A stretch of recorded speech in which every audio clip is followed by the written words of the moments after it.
Sanibonani, welcome back to my channel, welcome back to Mkosi Nophilile. Ngiyabonga kakhulu for coming, ungakhohlwa ke ukuklika usubscribe, like, uyashare, uyabuka ama-advert njalo ke guys mangabe they pop up during i-video.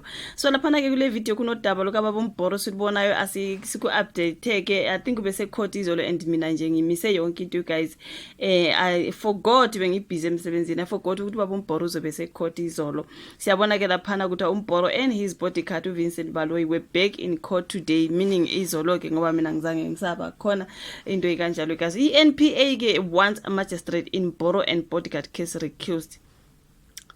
The National Prosecuting Authority wants the magistrate in Mbhoro and bodyguard's case recused.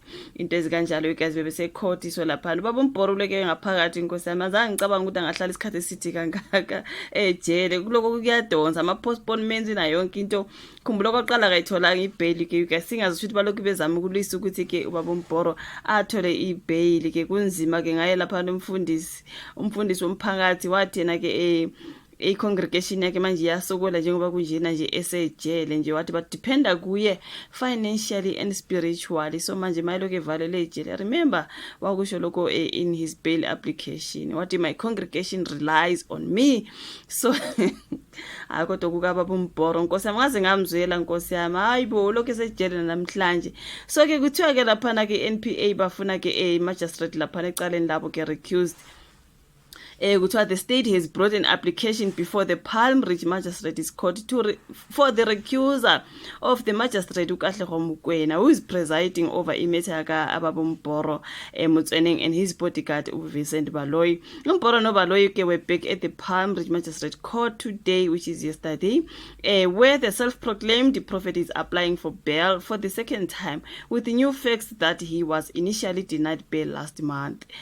Siyakhumbula ke laphana wancisha ibail sike sabona futhi ama video behavior yakho baba uMbhoro ejele inhlweleni lona wazi wa trend laphana naka TikTok ama lawyers wakhe bethi bakhulumisana naye ethi enhlweleni ufuna uku-addressa imedia yena ufuna ukuthi abantu bakwazi ukuthi uzizwa kanjani ke laphana ejele. Ibehavior kaMbhoro ngathi yiyo ezoqhubeka lokho imenzela izinto zibe ways according to what I see. Only if he behaves yonke into izoba right. Kodwa ngiyabona ukuthi ibehavior yakhe nayo ngathi hayi akavuthiwe kahle baba uMbhoro. But anyways you guys, National Prosecuting Authority Gauteng spokesperson uPhindi Mjonondwane said the state has a reasonable apprehension that Mokoena might not bring an unbiased mind in adjudicating the case before her.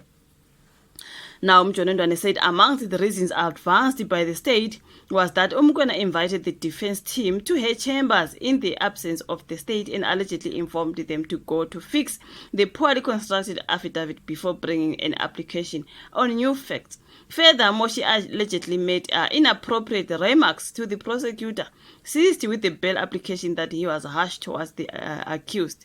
Towards Mbhoro. Lastly, on the 2nd September 2024, she enrolled the case brought by the applicants without the required documentation, namely a proper requisition that would have allowed her to entertain them, and failed to probe why the applicants were before her with a new counsel and not the counsel on record. Bekusho laphana ke uMjonondwane. Now uMjonondwane uye wathi ukuthi the state is of the view that the mentioned circumstances brought Mokwena's conduct into question. She had the opportunity to ventilate these aspects appropriately during the bail hearing, which is in its nature inquisitorial and a fact-finding mission. The state had to bring this application to ensure that this hearing proceeded with fairness and without biasness. The court will hear if Mokoena will recuse herself from the case on Wednesday. Mbhoro, his son, and Revival and Baloyi were arrested early last month after a video went viral in which they were seen ke laphana amapanga endizemoyeni laphana guys and guns laphana ngaseMatshidiso Primary School demanding ukuthi abazukulu bakhe ababili uMbhoro ukuthi uma wazo washona lezo ngane ke zikogogo wazo ke manje ubaba uMbhoro ubefuna ukulanda lezo ngane since ugogo wazo akafuni nazo. Ublame ugogo ugogo wazo ngokuthi athi ugogo wazi uqhubeke efuna imali lapha efuna imali kaBaba uMbhoro njengoba washo wazisholeni uBaba uMbhoro wathi bafuna imali yakhe. Umethi lethana abantwana sibondle thina bona bathi wena wondla ingane buyisa imali and manje basithi ngcono sibathathe abantwana mabethi ngcono sithatha abantwana ugogo abantwana akafuni.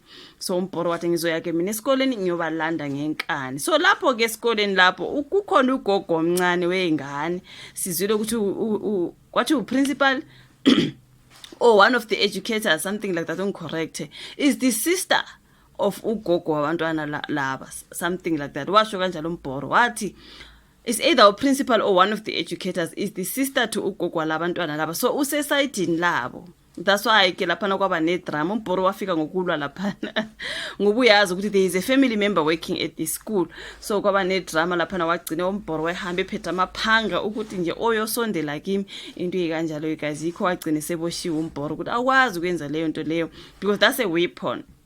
Isibhamu is a weapon, iphanga is a weapon, and uphethe lezo zinto at a primary school nakhona, it's not even a high school, it's a primary school. Kwaba khona futhi esinye story ababekhuluma ngokuthi uMbhoro ngathi waqala ecrash ngoba masizwa ukuthi kahle asikho mbili lezi ngane zalomfana zintathu, enye isasencane secrash kwathi wina 2 years something like that. So mabesho bathi uMbhoro waqala ecrash, kushuthi ecrash mhlambe wafike wahluleka wasebuya ke kulaba basesikoleni ngaseMathidiso. Kwasekubuya kuba nedrama lapho ngoba kukhona ke phela ifamily member yoyikagogo walezi ngane. Wagcina ke lapho uMbhoro seboshiwe kanjalo igazi ngakho nje secourt namhlanje uloke nje buya ezozama ukuthi athole bail.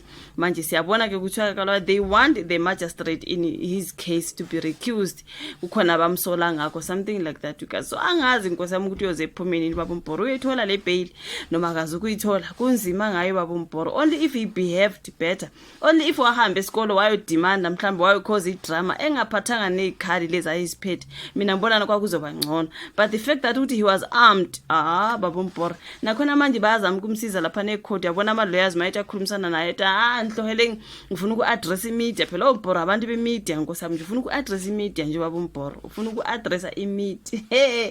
Kunzima baba uMbhoro sengathi bangamzwela nkosami kusezwile. Ngiyathemba kukhona kufundile ngalokho ukuthi you cannot be having ama bodyguard wakho nawo aphethe ibhamu nanani esikoleni seyingane nokuthi nje usikaza futhi abantu besifazane lapha ngamaphanga hayibo. So yeah man you guys, kuningi lapha sizoqhubeka sizwe ukuthi ukuhamba kanjani ke ngecala lakhe njengoba secourt izolo, but they want the magistrate in his case recused. Asizwe ke from lapho ukuthi bazokwenza njani ke. You guys, I'll come back with an update ke okwamanje ke wena like le video bese siyabonana futhi kwenye elandelayo. Bye.